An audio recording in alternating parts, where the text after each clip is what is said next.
নমস্কার, আমি দীপশিখা আর আপনারা দেখছেন খবর বাংলা।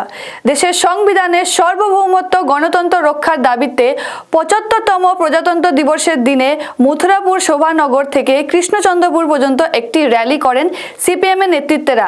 আর এই দিনে এই র্যালিতে উপস্থিত ছিলেন বাম নেতা সুজন চক্রবর্তী, উপস্থিত ছিলেন প্রাক্তন সুন্দরবন উন্নয়ন মন্ত্রী কান্তি গাঙ্গুলি সহ অন্যান্যরা।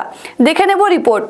আসামে যেভাবে বিজেপি সরকার রাহুল গান্ধীর এই পদযাত্রা মেনে নিতে পারছে না, ঠিক তেমনি এই রাজ্যে তৃণমূল সরকার পুলিশ প্রশাসন দিয়ে এইভাবেই বিরোধীদের কণ্ঠরোধ করে।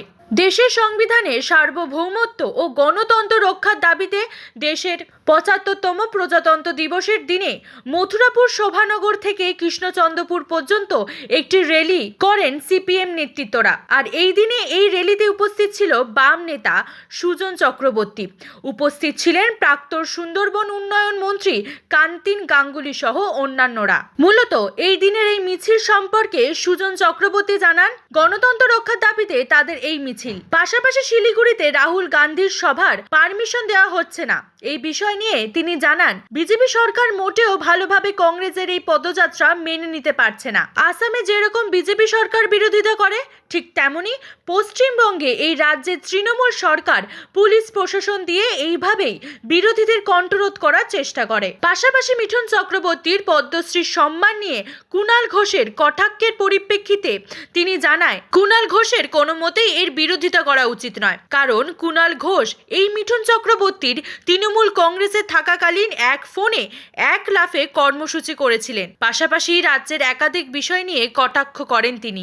একজন তার চেয়ে বেশি কিছু না, একটাই ওর যোগ্যতা, ও পিসির ভাই।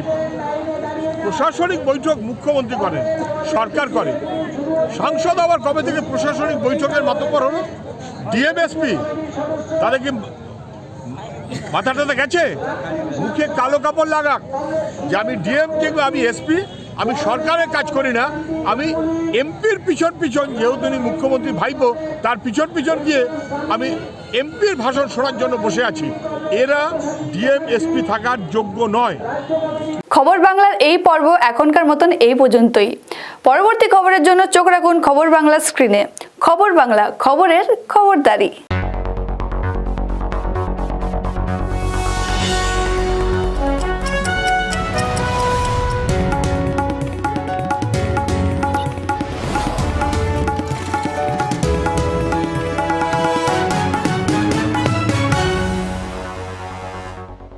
খবর বাংলা।